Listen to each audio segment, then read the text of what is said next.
Good morning विद्यार्थी मित्र मैत्रिणींनो.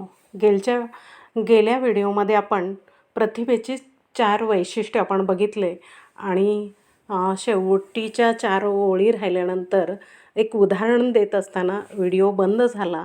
त्यामध्ये उदाहरण असं होतं की आर्किमिडीस हा कवी अंघोळ केल्यानंतर कपडे न घालता स्नानगृहातून पळत सुटतो. तुळशीदास हा कवी झाडांची फांदी म्हणून भिंतीवर चढताना सापाच्या शेपटीला धरतो. जर्मन कवी गटे हे परचक्र आले असताना गच्चीवर बसून लेखन करतात. कवी बी यांना चणे फुटाणे खाल्ल्याशिवाय लेखन सुचत नाही.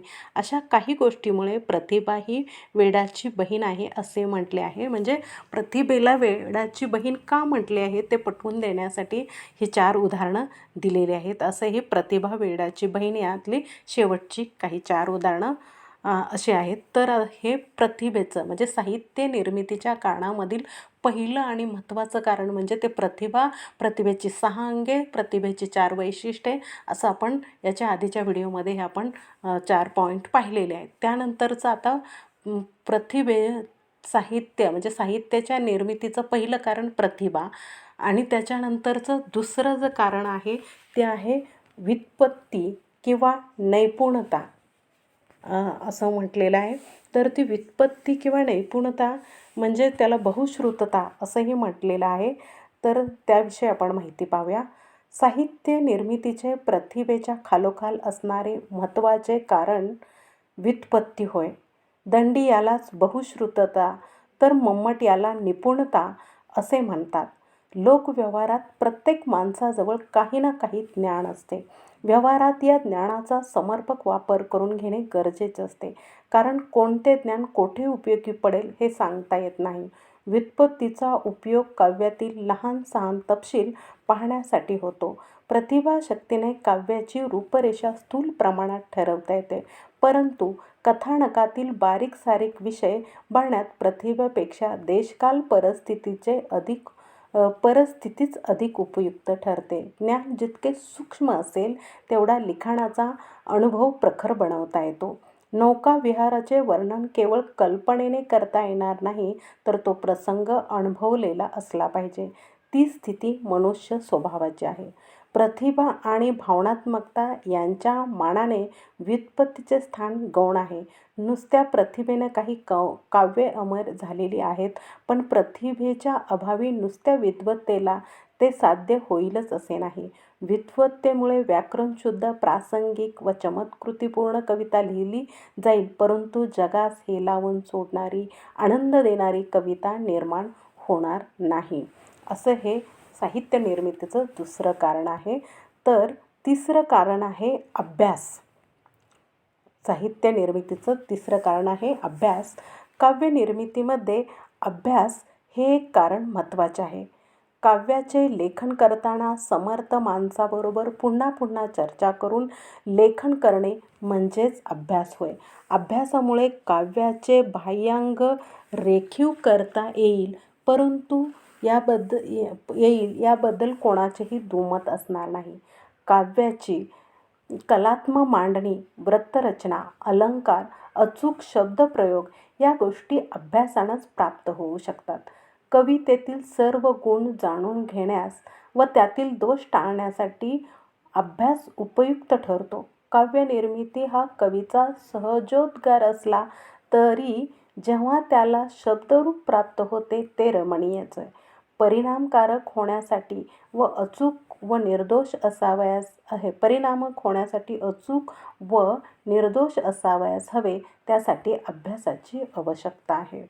काव्यलेखन करताना प्रथम काय सांगायचे, शेवटपर्यंत काय लपवून ठेवायचे, शेवट सुसंगत असूनही अनपेक्षित कसा करायचा इत्यादी गोष्टी ताबडतोब समजतात असे नाही. त्यामुळे अभ्यासाचे महत्त्व निर्माण होते. हेमचंद्र यांनी काव्य रचनेच्या दृष्टीने अभ्यास हे कारण उपयुक्त नसले तरी मनोरंजक आहे असे सांगितले आहे. कारण पूर्वी काव्याच्या लेखनाबद्दल अनेक संकेत अस्तित्वात होते. वास्तव जीवनातील अनेक गोष्टींना काव्यसृष्टीत प्रवेश नव्हता, तर वास्तवात नसणाऱ्या गोष्टी काव्यात खऱ्या आहेत असे दाखवावे लागत होते. उदाहरणार्थ चंद्राला फळे व फुले असूनही काव्यात त्याचा उल्लेख करायचा नाही. कृष्ण पक्षात मध्यरात्रीनंतर चांदणे असले तरी ती रात्र अंधारी समजायची. शुक्ल पक्षात अंधार असूनही तो नाही असे समजावायचे. कमळाची कळी पांढरी नसून हिरवी समजणे इत्यादी प्रकारचे संकेत अभ्यासाशिवाय समजणे शक्य नाही. याउलट काही गोष्टी अशक्य असतात त्या शक्य आहेत असा संकेत दिसतो. उदाहरणार्थ कोणत्याही पर्वतावर सोने आणि रत्न मिळणे, अंधार हा मुठीत धरण्याजोगा पदार्थ असणे, चंद्रप्रकाश घागरीत भरून नेता येणे इत्यादी. तसेच वस्तुस्थितीस धरून नसणारे निर्बंध पाळावे लागतात. उदाहरणार्थ मगर समुद्रात असणे, कोकिळांना वसंत ऋतूतच कुंजन करणे, मोर वर्षा ऋतूतच नाचणे इत्यादी गोष्टी अभ्यासाशिवाय लक्षात राहणे अवघड आहे. अभ्यासाने भाषेवरील प्रभुत्व, कल्पनांची सहज सुंदरता, वृत्तांचा परिचय इत्यादी बाबी आधुनिक कवींना जितक्या अधिक प्रमाणात प्राप्त होतील तेवढे चांगलेच आहे. अभ्यासाशिवाय काव्यनिर्मिती केल्यास त्यात असंबद्धता, खडबडीतपणा, पुनरुक्ती इत्यादी दोष येण्याची शक्यता असते. अशा वेळी कवितेच्या अंतरंगाकडे लक्ष जाणार नाही. म्हणून अभ्यास ही कारण महत्त्वाचे आहे. असे हे साहित्य निर्मितीचे तिसरे कारण आपण अभ्यास बघितले. त्यानंतर साहित्य निर्मितीमधील चौथे कारण आहे भावनात्मकता. काव्यनिर्मितीत प्रतिभेबरोबरच भावनात्मकता या कारणालाही तितकेच महत्त्व आहे. प्रतिभा ही जितकी कवीस आवश्यक असते तितकीच ती शास्त्रीय संशोधकांनाही आवश्यक असते. मोठमोठे शोध हे प्रतिभेच्या अशा उत्स्फूर्त अवस्थेतच लागलेले आहेत. या संशोधनात भावनेचा भाग नसतो. काव्यात मात्र मानवी भावभावनांचा संबंधच जास्त असतो. कविता लिहिताना कवी एका विशिष्ट भावनावस्थेत असतो. म्हणून वि. स. खांडेकर म्हणतात, कविता म्हणजे भावनेच्या वेलीवर उमललेलं फूल. भावनात्मकता हे प्रतिभेचे विलोभनीय लेणे आहे. कवीचे मन हे मानवसुलभ अशा भावनांच्या राज्यात दंग असते. कवीजवळ उच्च प्रतिभा असली तरी त्याच्या लेखनाला कवितेचे स्वरूप प्राप्त होण्यासाठी भावनात्मकतेची अत्यंत गरज असते. त्यामुळे काव्य म्हणजे मानवी जीवनाचे चित्र आहे. काव्य जीवनात तर्कापेक्षा भावनेचेच प्राबल्य जास्त असते. मनुष्य हा एक भावनांचे गाठोडेच असतो.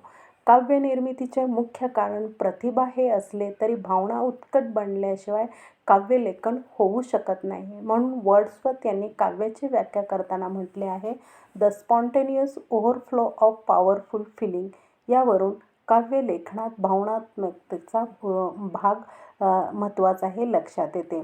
वर्ड्सवर्थने म्हटलेल्या the spontaneous overflow of powerful feeling म्हणजेच उत्कट भावनेचा उत्स्फूर्त उद्रेक म्हणजे काव्य असा त्याचा अर्थ आहे. असं हे साहित्याच्या निर्मितीमध्ये भावनात्मकता हे अतिशय महत्त्वाचं कारण म्हटलं जातं. आपण जर बघितलं तर भावनात्मकता प्रबल नसेल तर आपण साहित्य निर्मिती करू शकत नाही. आणि त्यासाठी आपल्याकडं बहुश्रुतता असली पाहिजे, अभ्यास असला पाहिजे आणि भावनात्मकताही असली पाहिजे. भावनात्मकता नसेल तर साहित्यामध्ये एवढे उत्स्फूर्तपणे किंवा त्याला माणसाच्या मनाचा ठाव घेण्याचं सामर्थ्य त्या साहित्यामध्ये येणार नाही. आणि भावनात्मकता असेल तर ते साहित्य माणसाच्या मनाचा ठाव घेऊ शकेल. यानंतर साहित्याचं निर्मितीचं 6वं कारण आहे उत्प्रेक्षा. उत्प्रेक्षा ही उत्प्रेक्षालाच उत्प्रेक्षण असे म्हटलेले आहे.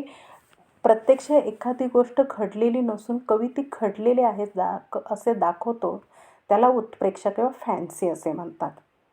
उत्प्रेक्षा हे प्रतिभेचे एक विशिष्ट अंग आहे. यातून एक चमत्कृतीची मजा अनुभवास मिळते. पण वाचकांना नवीन सृष्टीत नेण्याचे खरे सामर्थ्य हे कल्पनेतच असते. म्हणून उत्प्रेक्षा म्हणजे कल्पनांचा स्वैरविहार असे म्हटले जाते. अपूर्व कल्पना ही संभवनीयतेच्या कक्षेत असावी लागते. ती घडू शकेल असा विश्वास लेखकास व वाचकास वाटावा लागतो. नवीन गोष्टीची कल्पना करायची म्हणजे माहीत असलेल्या गोष्टीचे मिश्रण करावे लागेल. उदाहरणार्थ घोडा आणि माणूस हे आपणाला माहीत आहेत. त्यापैकी घोड्याचे शरीर व माणसाचे तोंड असलेले चित्राची कल्पना करणे म्हणजे प्रतिभेचा एक खेळ आहे. हे वास्तव नसले तर तो प्रतिभेचा खेळ नसतो. जे शक्य होणार नाही ते दाखवणे हा प्रतिभेचा चमत्कार असतो. उदाहरणार्थ, अंगठ्या एवढी लहान माणसे, तिळा तिळा दार उघड म्हणताच उघडणारा दरवाजा, धातूच्या डब्यावर अंगठी घासली असता त्यातून बाहेर येणारा राक्षस ही सर्व उत्प्रेक्षेचीच उदाहरणे आहेत. अशा प्रकारे आपण साहित्याची 6 कारणं आपण या व्हिडिओमध्ये पाहिलेली आहेत.